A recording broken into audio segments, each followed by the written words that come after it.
Welcome to our explainer. Over the next few minutes, we're going to cut through centuries of debate to get to the heart of some of history's most powerful ideas.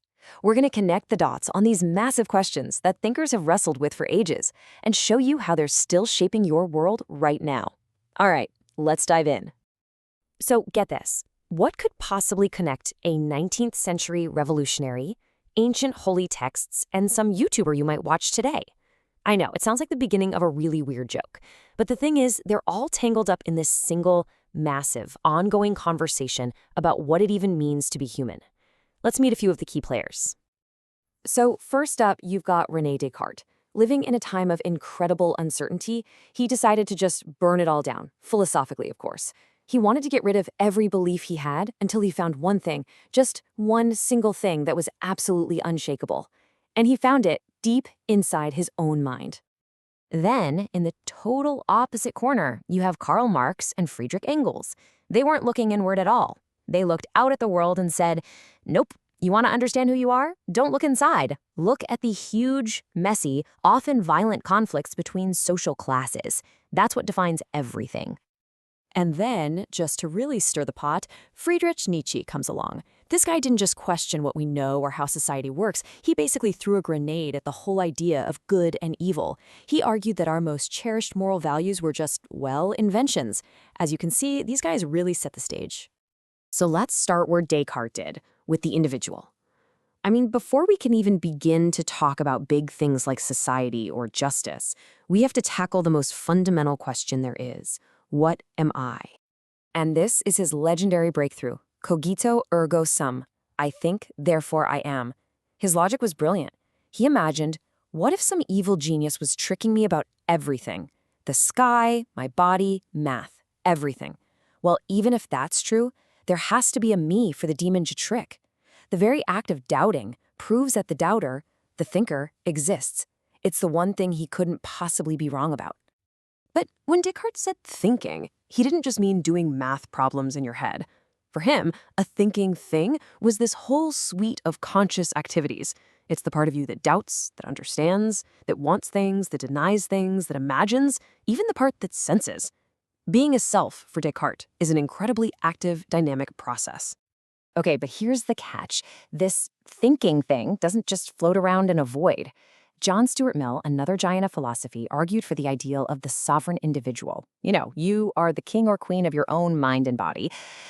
But fast forward to today, and writers like Mark Manson point out a tricky biological fact. Your brain literally can't tell the difference between a physical attack and an attack on your ego or your beliefs. And this just nails the point, doesn't it? Shame, as Manson puts it, is basically the feeling of seeing yourself through other people's eyes and not liking what you see. It's this incredibly powerful proof that our inner self, our I, is constantly being molded and, yeah, sometimes threatened by the world of we. So if we're all these individual selves, kind of bouncing off each other, how in the world do we manage to build stable societies? How do we get from I to we? Well, as you can imagine, the philosophers had some radically different ideas about that. Let's start with John Locke's fairly optimistic take. He imagined that, at first, we're in a state of nature, living by reason. From there, we rationally decide to team up. We give our consent to form a community and create a government. And what's that government's main job? To make laws that protect our stuff, our life, our freedom, and our property. For Locke, power flows up from the people. And then you get Machiavelli. He offers a much colder, more pragmatic view. He basically says that if you're a ruler and you want to stay in power, you can't always be the good guy. You have to know how to lie, how to be cruel, how to do wrong when you have to. For him, power isn't about getting consent. It's about maintaining control, no matter what it takes. And then Marx comes in with an even sharper critique. He looks at the state, the government, the laws, the police, and says it's not a neutral referee, it's a weapon.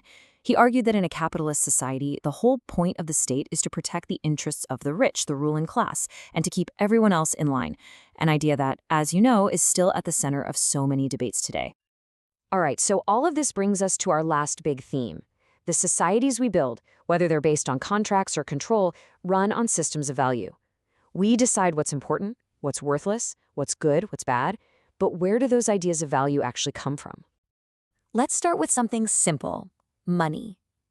Adam Smith, the father of capitalism, pointed out that Great Britain slapped a massive 75% tax on French goods. Now, that had nothing to do with what the goods were actually worth. It was a political move. It's just clear-cut proof that economic value isn't some natural fact. It can be totally manipulated to serve political goals. Marx, of course, took this way further with his idea of surplus value. He said that profit itself is basically a trick of value. Think about it like this. A company pays a worker for maybe 4 hours of their time, but makes them work an 8-hour day. Those extra 4 hours of unpaid work creates surplus value. And for Marx, that's where all profit comes from. The entire system is built on extracting that extra unpaid value. And check out this little tidbit from the economist John Maynard Keynes. It really makes you think, right? Back in 1912, the highest paid person in the entire British government, aside from the guy running India, was a part-time stockbroker. What does it say about a society, about what it truly values, when that's the case? But obviously, value isn't just about money, is it? Not even close.